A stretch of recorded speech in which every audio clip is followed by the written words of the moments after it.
Hello everyone, welcome to the webinar. So I'm the program coordinator, Manchi.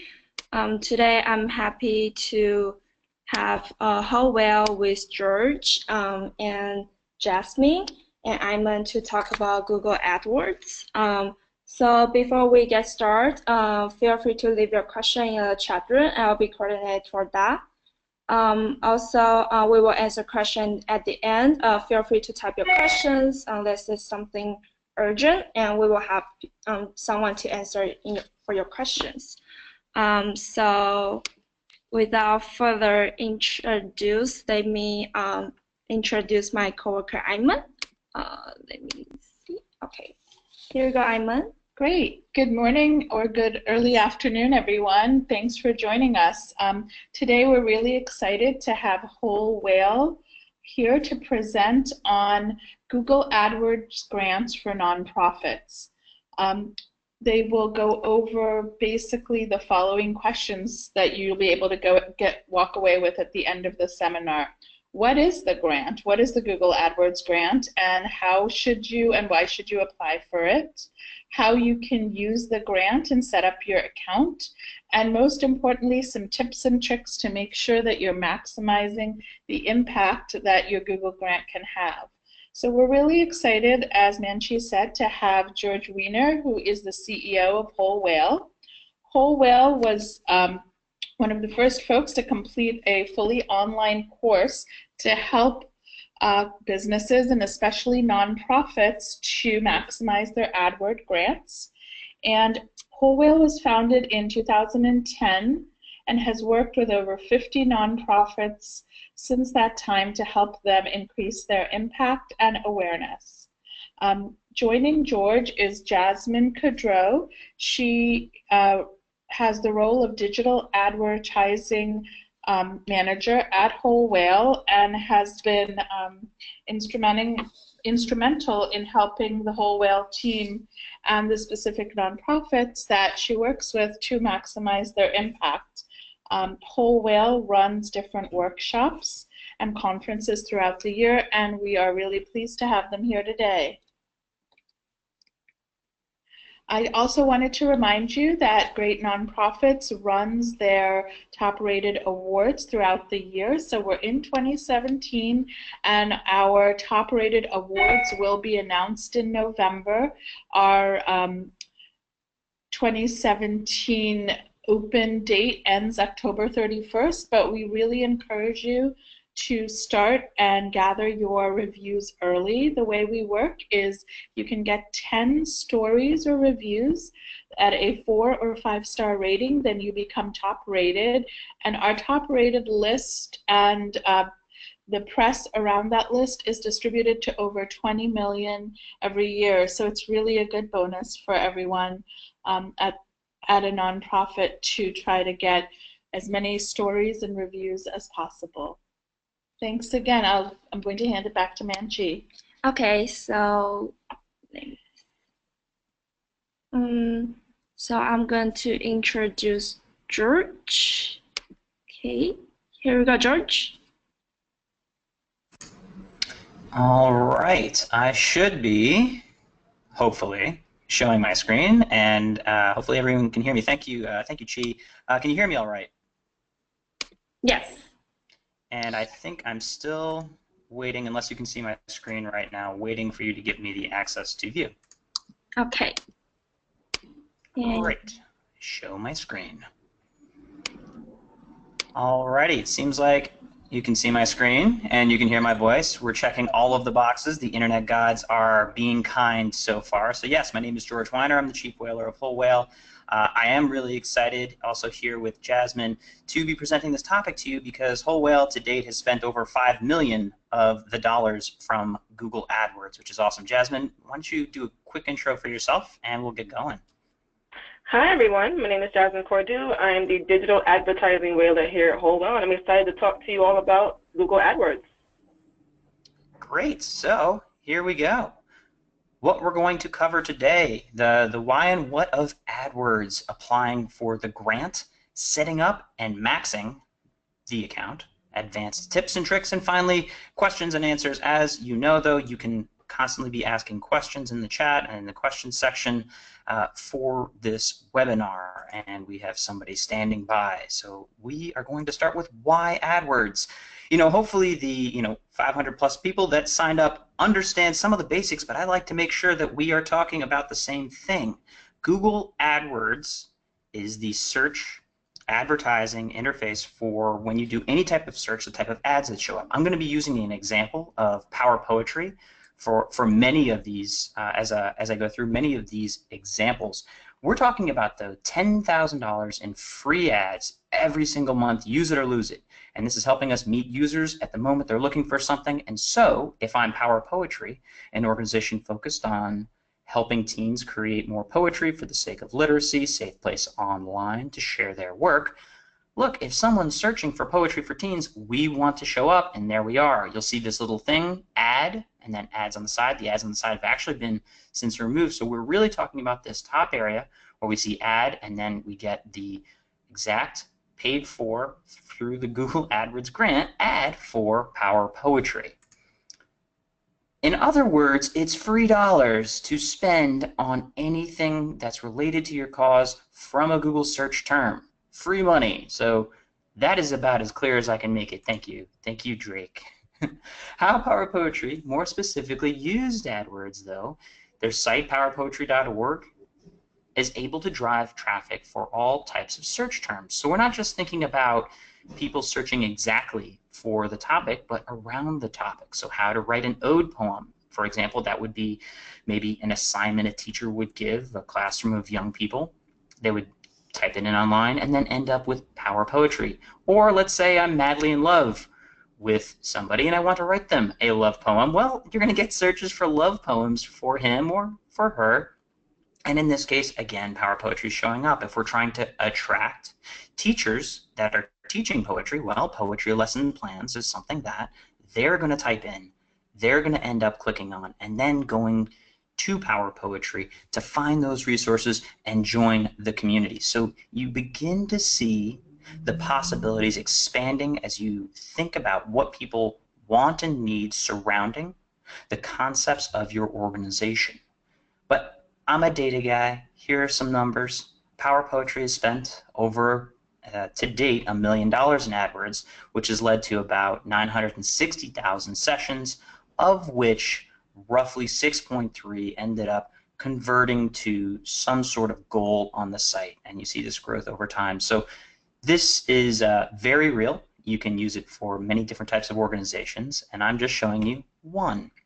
I want to do a quick poll, though, involve our folks. Are you using the AdWords Grant? And here, hopefully, you can see on your screen are the options to do the poll. So we have our polls hopefully running right now. Oh boy, we're off to the races right now. Okay, so we have an early lead of not sure how we'd use them with 39%, but don't discount the somewhat team. The somewhat team here at 28%. Boy, I love live look-in numbers. And we have some folks that are maxing them monthly. Okay, so we'll try to give a little bit of resource in terms of how to do a bit more for you all.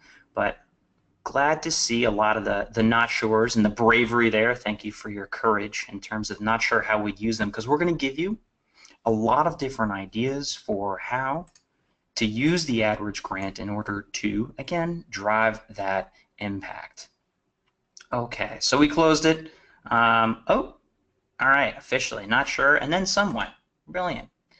So here are some more ideas from Whole Whale's clients.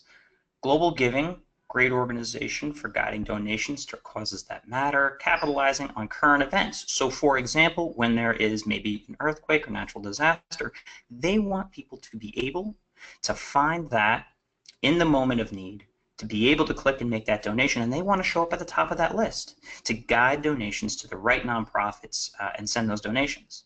Another example is Move for Hunger, a great organization that Whole Whale worked with last year actually, and what they do is make sure that the food that is normally thrown away when you move from point A to point B, that food that's normally thrown away, it actually is donated by the moving company you choose if you go through moveforhunger.org. And so guess what? They want to be getting anyone who's thinking about making a move as they're getting ready maybe with a moving checklist, because if somebody's got a moving checklist, they're going to move, and if they're going to move, they're hopefully going to donate their food. So they're able to drive that traffic, which leads to more impact for them. Conversely, we can talk about National Stroke Association and stroke.org with very important types of searches as stroke warning signs. They want to make sure that they're giving the right information in the right moment to people that may be in need of the signals around the warning signs and knowing them. Finally, Planned Parenthood and connecting, in this case, young women in need to health centers. So when we need to be showing up for the right types of keywords, you can realize sometimes, yes, you can talk about SEO, which means search engine optimization, which means you're creating content that will organically show up in search, or you can use the Google AdWords Grant to sort of pay to play, to be where people are searching in the right moment in the right way. I want to be very clear, though, this does take some work to start. So in this very rough chart, I'm trying to show you that it's going to take some upfront work. I'm trying to get you excited about this because you know what? There's a little bit of work to do, but actually, after about 3 months, it's significantly easier to manage the ad spend because the ad spend reaches its peak up here once you've been able to maximize it. And then hopefully you can gradually increase the digital impact, but I want to focus on the work it takes. Give us a little energy up front, and then you're going to be able to manage this thing a lot more easily. We're talking about an hour or so a week once things are in play. All right, so I'm going to turn it over to Jasmine, who's going to make it a lot more practical for us in terms of applying for the grant. All right, Jasmine, here we go. All right, guys, let's talk about how we apply for all this free money. First step is to make sure your organization is eligible. And to be eligible, you must be a 501c3 in good standing in your country. Unfortunately, government organizations, hospitals, and schools are not eligible. As a next step, you should be registered and validated by TechSoup. And TechSoup is just a company that partners with corporations like Google to help bring tech tools and other resources to nonprofits.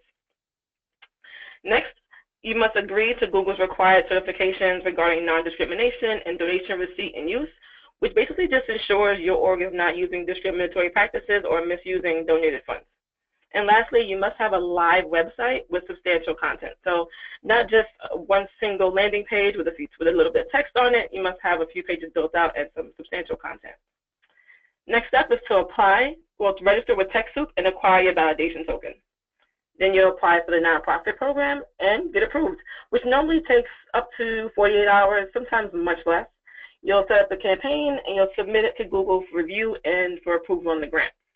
A full breakdown of how to do that is linked below, and you can check it out at any time.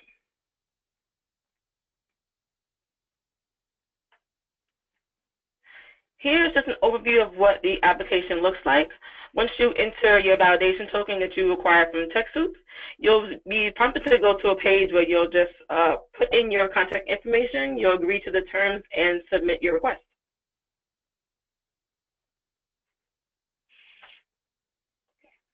Here are just a few tips on how to make your application process easy. Do not ever put in any payment information, ever. You don't want to end up being charged $10,000 for a month when this money is supposed to be free. Use a simple generic email address that you'll use for anything. So your Google Apps admin, YouTube account, anything. You want to make sure this is going to be simple, easy for you to check regularly so you won't have an issue with finding out emails or passwords going forward. You want to make sure you comply with Google's rules. Make sure you log in every 90 days, have goals set up in analytics, and more, just to make sure that you're keeping the account in good standing. And lastly, we've seen about 95% success rate amongst orgs, so don't lose sleep if you see that your AdWords account is not maxing very quickly. As George mentioned earlier, it does take a little bit of time, and you'll see after a few months the work pays off.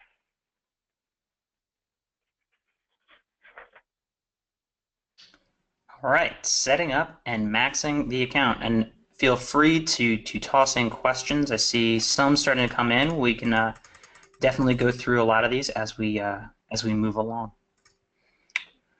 Okay, Jasmine, tell us what we're looking at here. Right. Before I get into the account structure, I'm just going to put this in perspective for you. So these ads work like this. If you, let's say, search for a stroke, as George mentioned earlier, Google looks at all of the accounts that uses that keyword stroke, and they decide which ads they want to show you. Once they decide which ads they show you, they'll figure out what order in which they show you, and then the user clicks and finds its way to your site. Now, in order to make that happen, we just set up the account. So at the top, you'll see we have a campaign, and the campaign will house your ad groups. Here, it's best to assign a theme or goal to each campaign. For example, if you want to increase traffic to a resource section on your site, you may want to label a campaign resources. Here, you'll be able to set the budget, the preferred language of your ads, and the location in which you want to target. Next, we have our ad group within the campaign. This ad group will house your keywords and your ads. This is where you want to get a bit more specific about where you're driving traffic. If within your resources pages on resource section on your site, you want to drive people to a specific topic, you may want to label the ad group accordingly. You'll choose your landing page, and we'll talk more about that later on, and find keywords that are relevant to that specific theme. We recommend having more than one ad group in a campaign to help diversify traffic and keep your keywords broken out in a way that is a bit more conducive and makes more sense for your site. Next, we have our keywords. And the keywords are essentially all the search terms that are related to the content on your site that users will search for. And we'll talk more about choosing the right keywords a bit later on as well. And lastly, you have your ads. Your ads are what will show up when people are searching the keywords that you input in your ad group. And we'll discuss ad formatting and best practices a bit later. So here is just a few examples of what your account can look like. We have several different campaigns, each with either one or more ad groups and keywords broken out differently.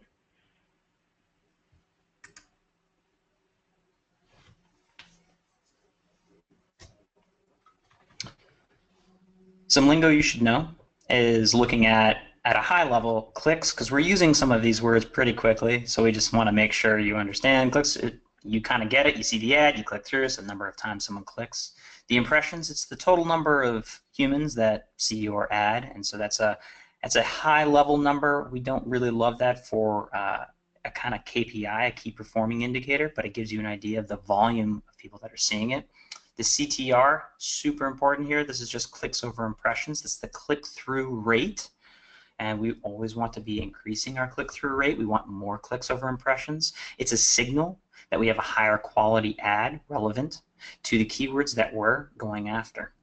Max CPC, cost per click, that's the amount you're willing to pay for each click. In this case, the max CPC is $2, and that's just fixed because of the Google AdWords Grant, so there are some limitations. The average CPC, you can kind of figure that out. It's the average amount that you're paying over a period of time given for the cost per click.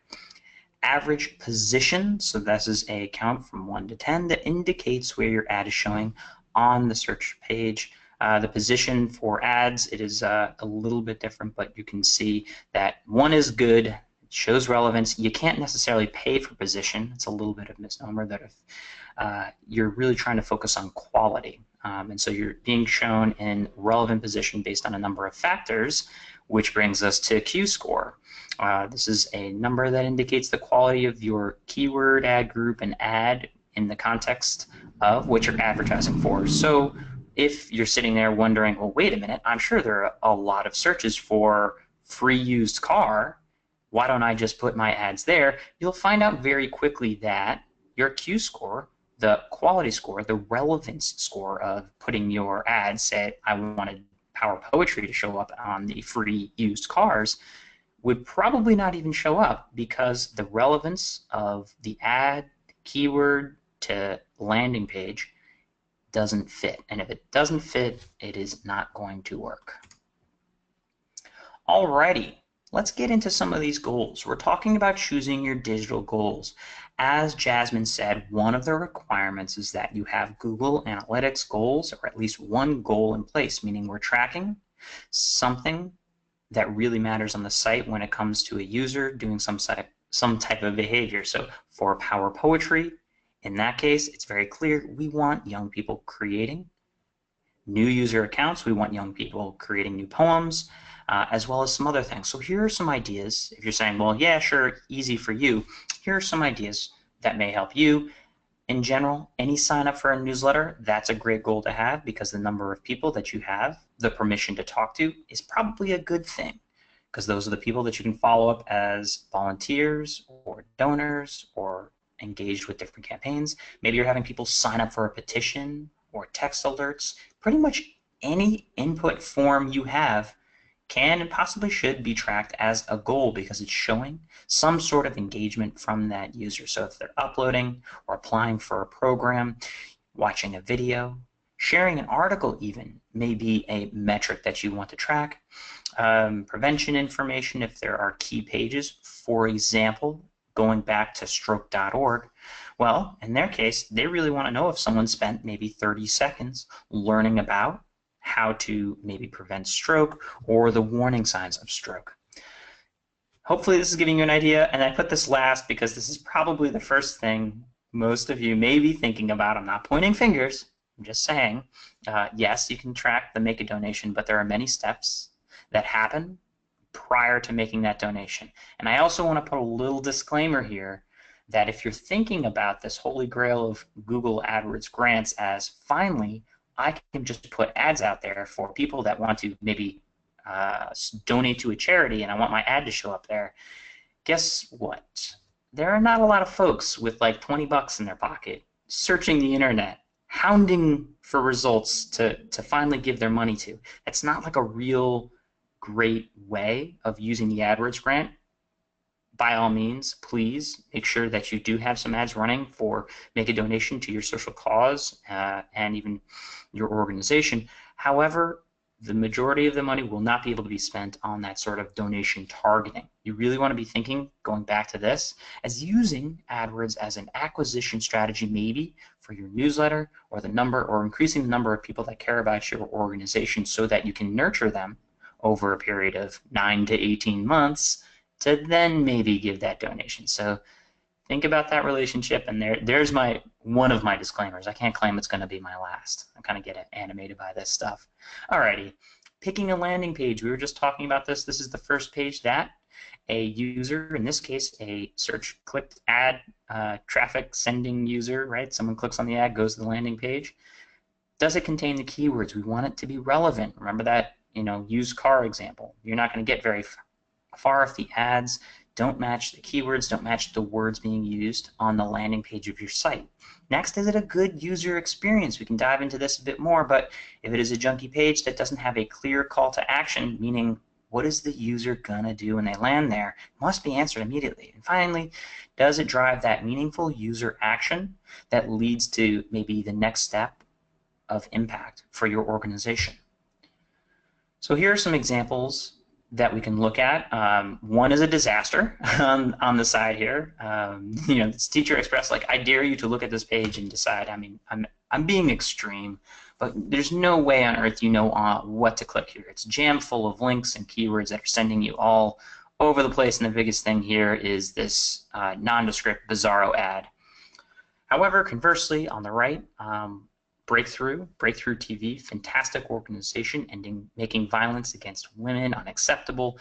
It is clear when you land on this page what, hopefully, you're doing, even at this large snapshot. We've got this large apply to become a breakthrough member, and there's even general information, but you're at 30,000 feet able to see the problem, the solution, the action, the click to take action, and even the share buttons, and these things can be tracked. So when we talk about a landing page, you should be able to take, as one litmus test, you should be able to take a screenshot, zoom it out, and be like, all right, what are the humans going to do when they click here?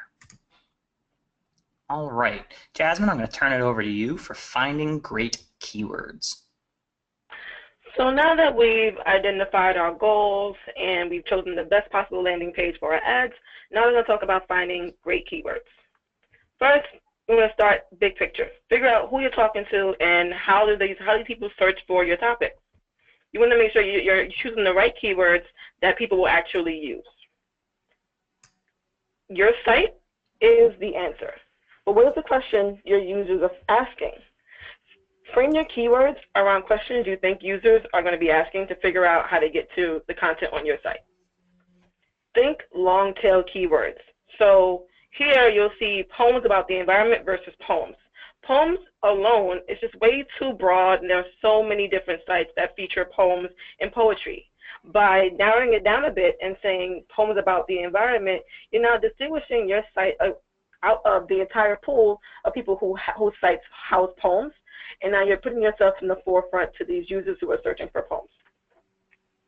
And when you think about keywords, we're not talking just 10, 12, 15. We're talking thousands of keywords. You want to make sure you are hitting all the angles in which someone can search for your site and find your content.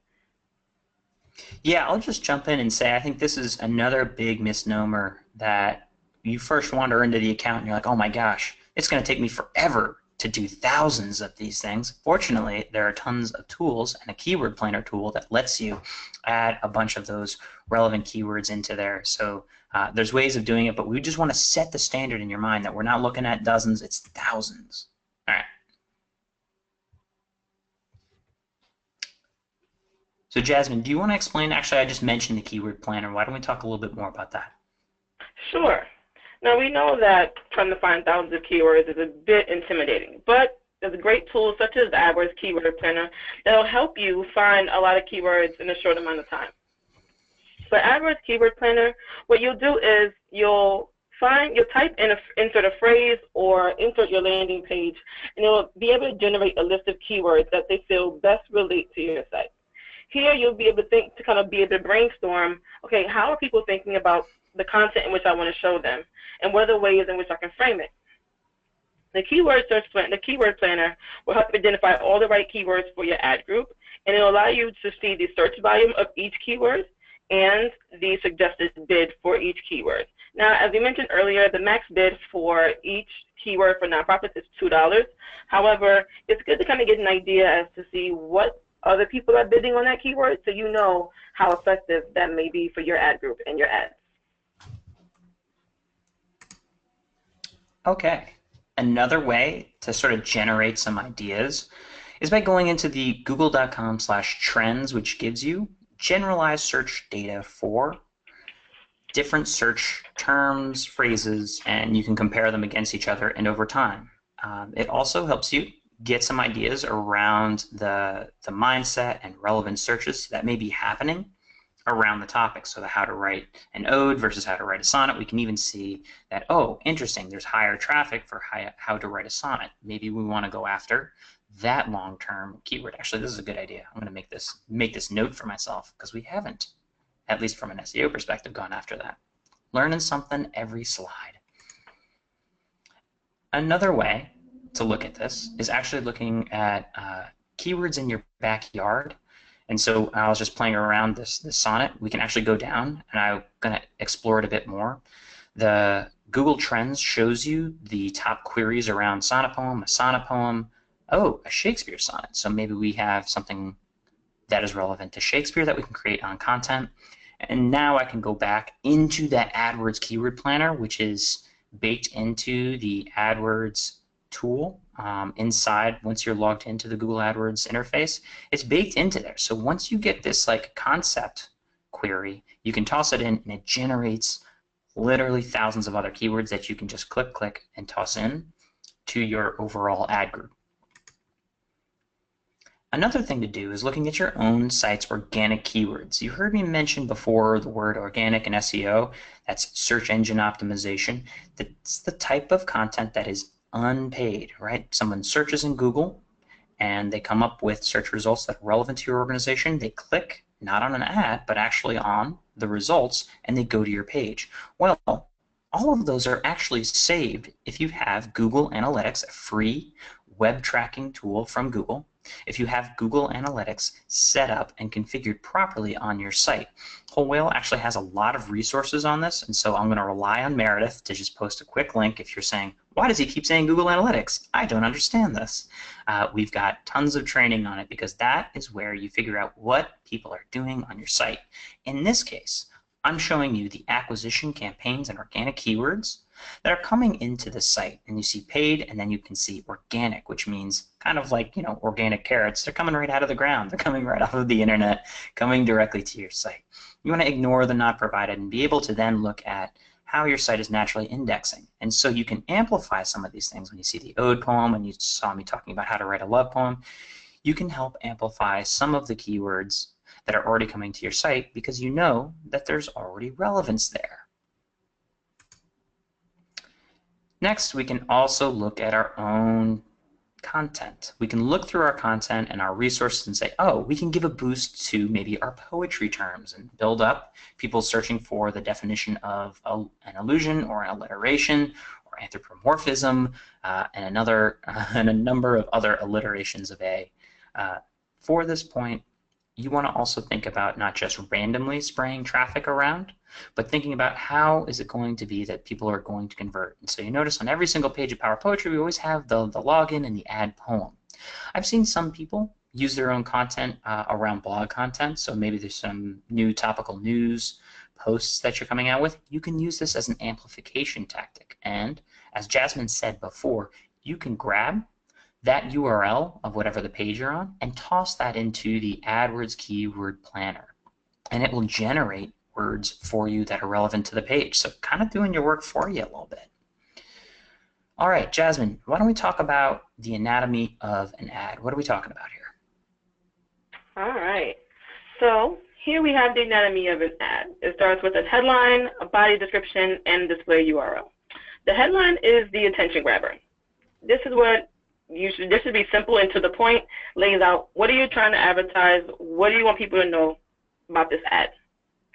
The body or description provides more context to the headline. This is where you'll give brief details about your offer.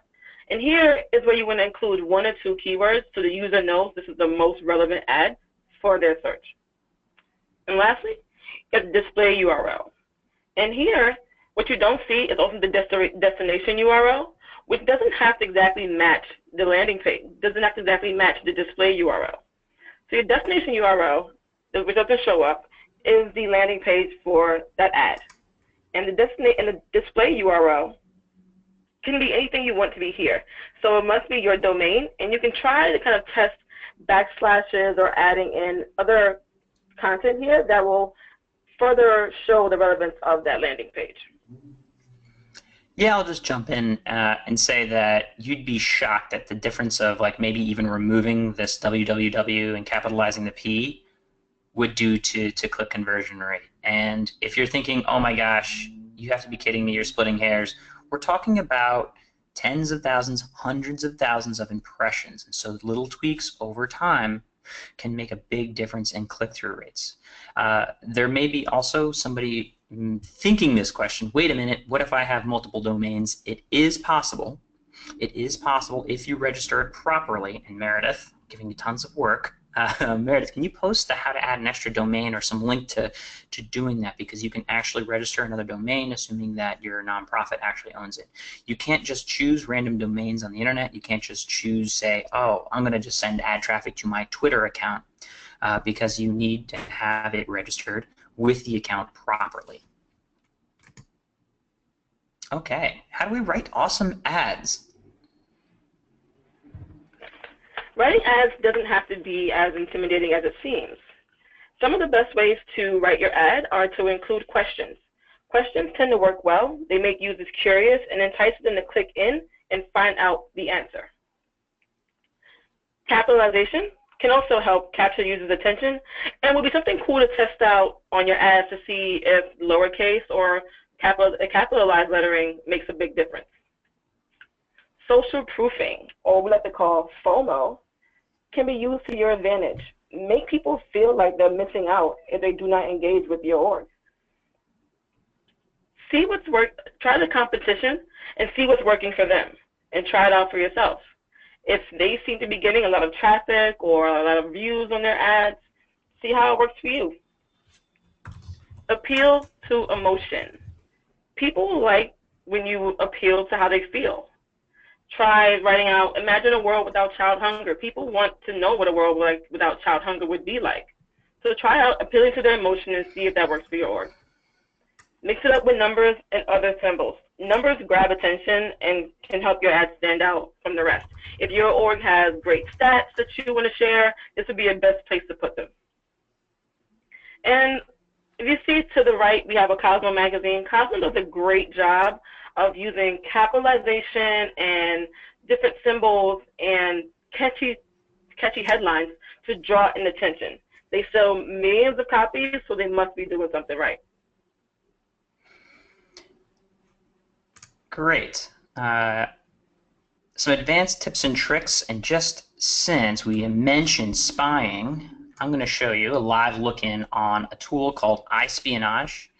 We can definitely post this again, but if you have a competitor, or we'll just say maybe a frenemy, because obviously we don't have any competitors in the nonprofit space, you can actually look at generalized data from their PPC, pay-per-click advertising, and we can go down and see the different things they're doing and how it shows up. Now, this is not 100% accurate, but it is enough to give you some interesting data on how they're using it. So feel free to geek out on that one. That's a fun one, iSpionage. You type in the domain, you press escape when it does that stupid pop-up, and you're good to go. Some more advanced tips and tricks after we acknowledge that, yes, we're giving you a lot of homework. Yes, there's a few things to do, but it's certainly worth it once that ad spend is up there maxing out. So this is just a reminder that a little bit of work here gets us to the max spend of close to 10,000, and then we begin to work on the digital impact. The question on am I maxing the account? Am I maximizing all of this? Well, there's a handy little bit of data you can do when you log into Google AdWords. This also can be shown in Google Analytics when you look in the right way, but basically this is like the one time where you just want that flat line. So this is good, a nice flat even daily spend of roughly $330 a day, and then you see it drop. More often than not, we're seeing drops on the weekend, and so sometimes people use tactics like extra ads that are configured to run on the weekends that are just sort of any meters or ways of spending extra money over the weekend. You'll note that you're like, wait a minute, I thought I got $10,000. That's only 300 and some odd. Well, it is a daily cap. It's a use it or lose it per day aggregated across the overall month. So you're not being able to overspend here because you underspend here. I know it's a little weird, but hey, remember, this is free money. Let's not look a gift horse. Next up, I want to come back to using Google Analytics. I'm talking about that impact number. I'm throwing a lot of numbers at you, but Google Analytics is truly the holy grail for understanding how, why, and what you have a website for, what users are doing. And in this case, we're looking at power poetry. We can look at the keywords inbound. So if I'm looking at acquisition, then AdWords, then keywords, I can look at the individual keywords that I'm advertising for, the total clicks, the total cost, the CPC, we remember these words, the cost per click, and most importantly, we can see the new poems, right? The new poems that people are adding based on those keywords. And so here's new poem added, young person adding something. So when we advertise, just to put this into English, when we advertise for Write Your Own Rap Lyrics, these 7 clicks, we can see the cost, we can see the average, you can see the total number of sessions, and then the total number of new poems. All of this can then be used to optimize the spend to make sure we're spending money where it matters most for impact. Now, those of you that answered on the high end of the poll, talking about you know your stuff, this is where you're spending your time on the optimization, saying, oh, interesting, I get a 2-for-1 value, or I get 76% increase on this. I'm going to make sure that that daily spend, that daily spend is more optimized for the things that are driving high conversion rate traffic. Yes, this is a bit technical, but I got to throw a bone to the good folks that are already maxing and looking for some tips. Because what happens on that daily max is once you have spent it, right? Once you spent this daily max, no more money's coming through. And what normally happens if you don't intentionally spend your money in a way that this money is actually going through in the early hours of the day, because as soon as the clock strikes 12 and the day starts, so do your ads. So think about the timing and think about how those dollars are spent and spread across conversion rates for keywords. This is advanced stuff. Don't worry if it's going over your head, but that's how we get to more optimization. All right, Jasmine, can you tell us a little bit about A/B testing?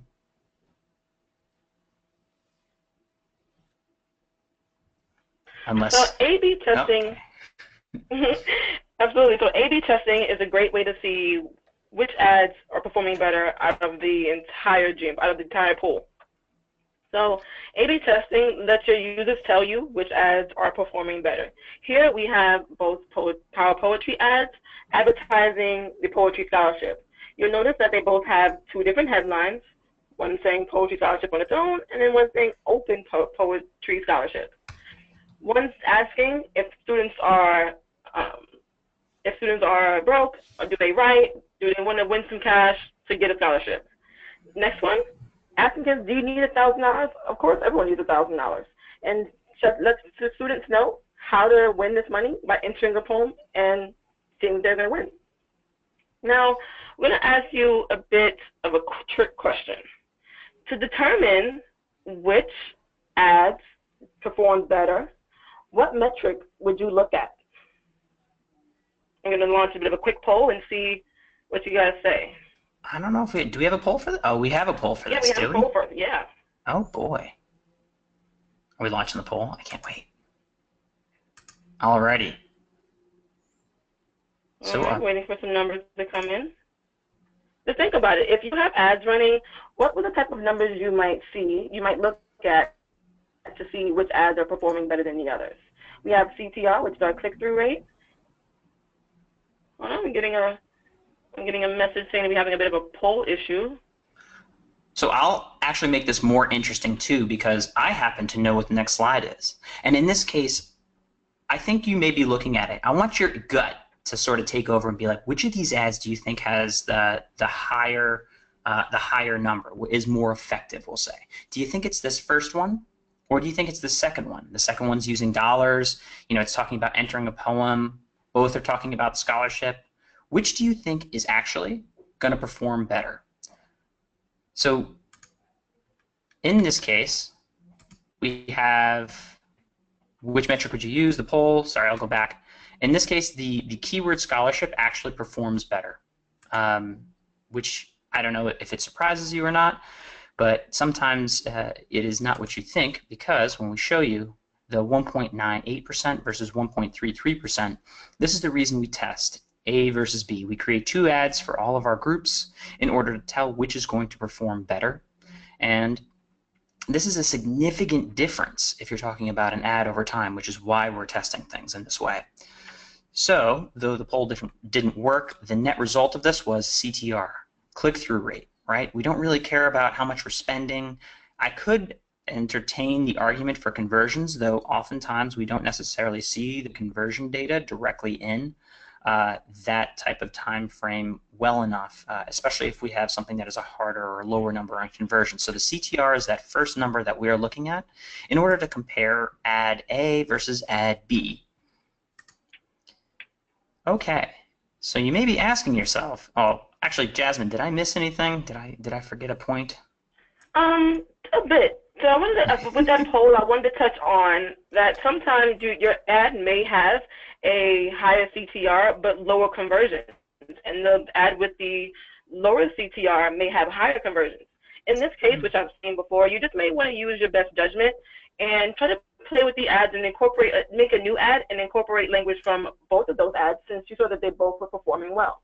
In that case, I would leave the one with the higher conversions, because at this point, that's the most important metric that we're looking for. So main point is use your best judgment when it comes to iterating ads and creating new ones. That's it, George. Great. Alrighty, so maybe you were looking at this and wondering, wait a minute, that looks like a terribly written non-English type of word you used up there. What the heck is that? This is slightly more advanced, however, it is important because it is a big indicator and big lead way of increasing that click-through rate, because it's increasing relevance. What the dynamic keyword insertion does is whatever this word is, keyword, right, it's going to swap in. If somebody has typed in exactly, let's say, poetry scholarships, if they've typed that in exactly, it's going to just swap in that for your ad, and it's going to show up like this. For poetry scholarships. Or if it were rap poetry scholarships, this would say rap poetry scholarships. In the case that the keyword isn't an exact match, well, it's just going to default to whatever's after this colon, which is poetry scholarships.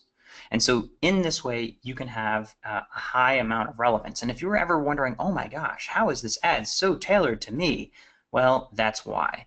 One big asterisk on this. One big asterisk is that if you're doing keyword insertion to increase that relevance of your ad to the search term, make sure you're not doing it when it comes to competitor keywords, meaning like let's say we're advertising for other organizations. Let's say you are Domino's, but you advertise against Pizza Hut. It's going to insert Pizza Hut if that's one of your keywords into your ad, yet send it to Domino's. And there's like a funny classic mistake that happens that way. So keep in mind if you're using a keyword insertion that whatever those keywords exactly will be, your ad will show up in that way. The dynamic keyword, more specifically, you can shove it into the headline, you can shove it into other areas. Generally, we're talking about the headline where we're putting it in, and for step-by-step instructions, we have a handy little link that you can click to go to. We can also post that in the chat. Alrighty, we are coming up close to the end here because I know that the slide means we have more resources. We have more ways for you to learn these different things. We have PDF guides for understanding Google's nonprofit support forum, and I think the most exciting thing, as Manchi mentioned earlier, we created, as far as I know, the first, but certainly one of the leading online courses for specific use of the Google AdWords Grant.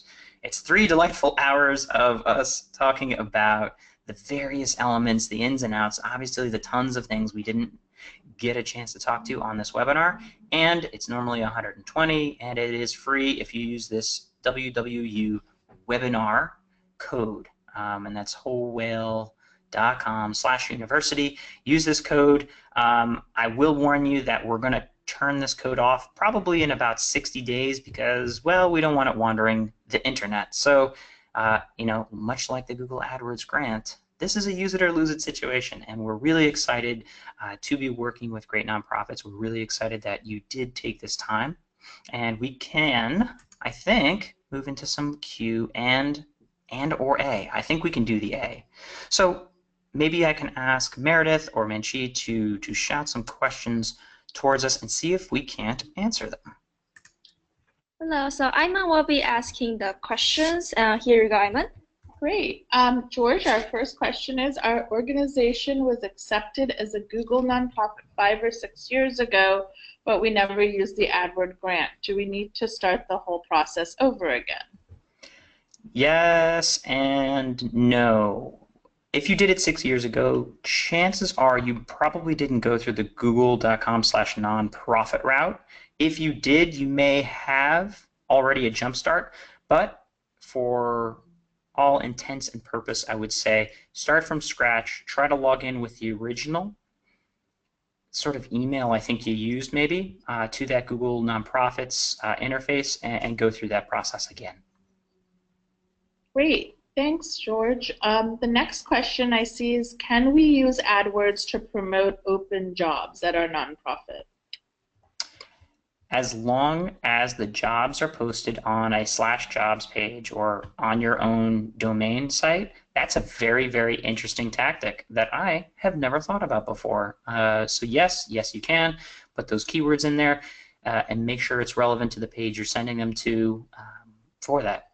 If it works, send us a note. I'll add it to one of our tips or ideas for using AdWords. Clever. I like it. Great. Another nonprofit asks, our organization has some of these calls to action already set up on our website, for example, signing up for a newsletter, making donations, etc. What is the best advantage of using Google AdWords for these types of call to action? So the question is, why does Google AdWords fit with that? And the best thing I can say is, like, look, if I were to say I'm going to send you an extra, say, 9,000 bits of traffic of relevant keywords, if I were to send you another 9,000 users a month, what % of them do you think you can convert? And it's, hopefully pretty clear at that point that no one's saying no to extra 9,000 humans running around your site at which you're able to convert somewhere between 1 to, maybe even 5%, as I showed you earlier. Power Poetry is able to convert roughly 6% of the traffic sent from paid AdWords to the site in order to further the mission of the organization. So I challenge you not to use those 9,000 people effectively. All right. Next question. Can you help explain what categories you might use for campaigns? For example, would you use a different campaign for each target audience or each location? Jasmine, you want to take a shot at this thing? Sure. Now, as far as using each different campaigns, yes, you would want to use a different campaign for each target audience and location, as those are the only moments that you can choose audience and location. As for categories, my recommendation is to think about what pages on your site you want to draw traffic to, or what sections on your site you want to draw traffic to, and label your campaigns as such. For example, if you have a section on your page where you want someone to read through some resources or maybe even watch a video, you'd want to label that campaign video. And if you have different pages for different videos, you can label each ad group within that campaign the name of that different video page. Great, thanks, Jasmine. Another question is, if we're targeting, quote, thousands of keywords, is there any need to clean house and remove redundancies? I'll take this one again. Absolutely. You don't want to have the same keywords in different ad groups because it just tells Google that your ads are competing against each other, and that's kind of not what we want. So you want to make sure that when you're going through adding keywords that you're keeping out the ones that you've put in other ad groups. And there are tools that Google has that allows you to clean out those redundant keywords. I'll also add, to that, if you have a bunch of sort of unrelated keywords in one big bucket, it's going to hurt the quality score of the overall ad set. And so you want to make sure the relevance is high and also prune out keywords that are low performing on maybe the CTR side, the click-through rate. Great. And another one that we just got is, what is a good average cost per click to look for? Whew, I may send that to you, Jasmine. Well, for cost per click, it kind of varies depending on, just the ads, the keywords, and how well they're performing. But we like to keep it between 10 and 15 cents. Anything lower than that would be ideal. But anything higher, you may want to think about how much these keywords are eating into the budget and how you can adjust accordingly. Yeah, so I'm trying to come back to here, right? So you can see some of the CPC here. Honestly, this is a classic it depends. So Jasmine's talking about a high volume account where, we're looking at the average CPC where you want to keep it. Look, here's some legit data straight from the analytics account, and you can look in here. Sometimes this can be the wrong question because you can be chasing some fool's gold on the CPC. In general, what you're doing initially to max out the account is setting it to that $2 max on the cost per click, just to make sure you're spending all the money. Then you're working on this game of driving down the CPC, but not, and this is important, but not at the cost of our conversion rate and the things that are actually mattering for metrics. You don't want the tail to wag the dog, but it's clear, right? If I'm able to get a $1 CPC, I'm getting 10,000 sessions. I'm getting 10,000, basically users or 10,000 sessions to the site from my 10K a month, because that's 1-to-1. Now, if I'm able to drop it even lower, well, you can do the math. If I'm at 50 cents, oh, great, that's 20,000. But are they good users? So don't get too caught up on the CPC. And again, this number, even though you're bidding at $2 by default initially, it is a marketplace, and that is simply your max bid. So you're like, wait a minute, I thought it should be fixed. No, it's a marketplace-driven number. Tough question. Here's an interesting one. Can we use the ad grants to promote a mobile app for our nonprofit?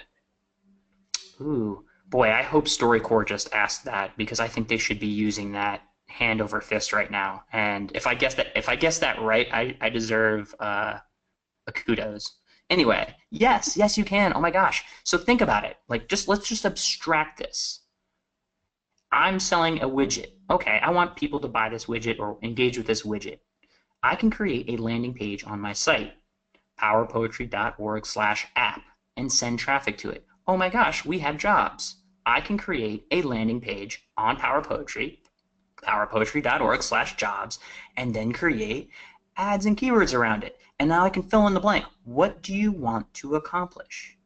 Now build a landing page. Now send ads to it. We have a fire hose of free traffic to send toward any concept and topic. There are some asterisks, especially around medical related terms, but for the most part, yes, absolutely, go for it. Great. Here's a challenge. I'm inheriting a very messy AdWords account. Do you have any tips for how to best approach this? Should I just start new ads or should I monitor old ones? What do you think, Jasmine?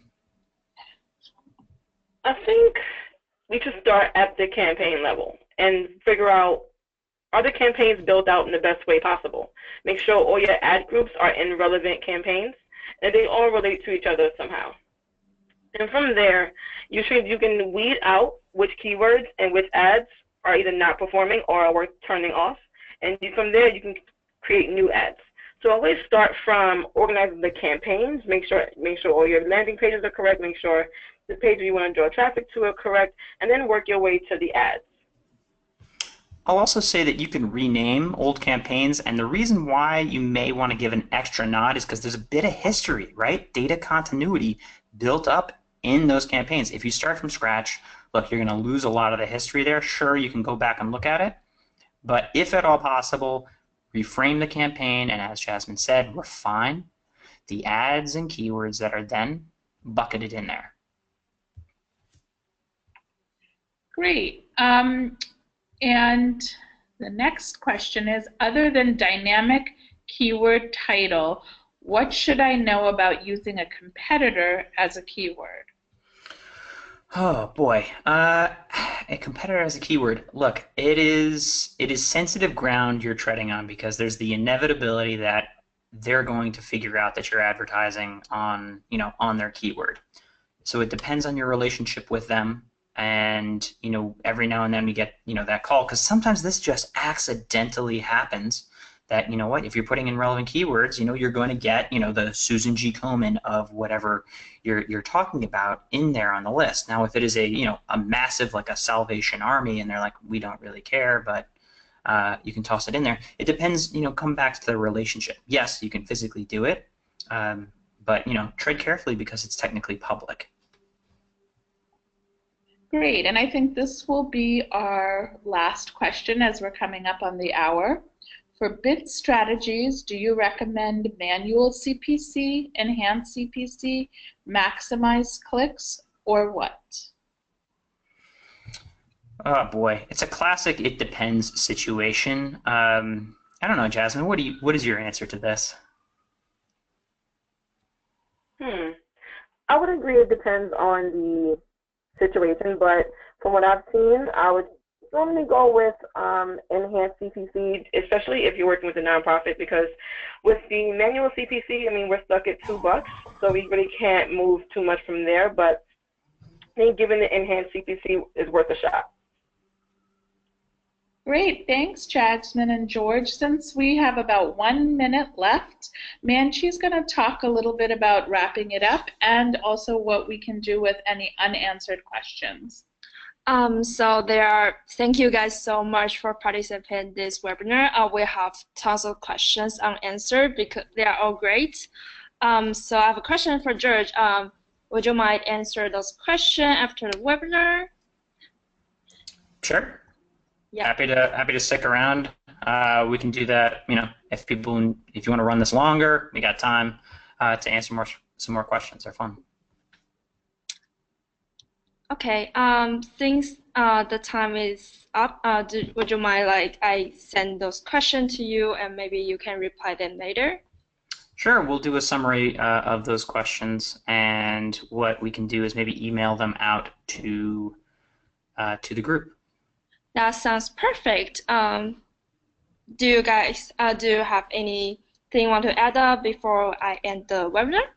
No, I think we're solid. I'm leaving up this resource page because we're probably going to take off that whole LU webinar from this list, so write it down if you can or if you haven't already. And thank you so much for spending some time on a Wednesday to learn about this. Hopefully we have convinced you to take the next step in spending some of these free ad dollars, because we really do care about leveraging data and tech to increase impact, and this is some low-hanging fruit. So I hope you got something from this, and thanks again to great nonprofits for throwing it together.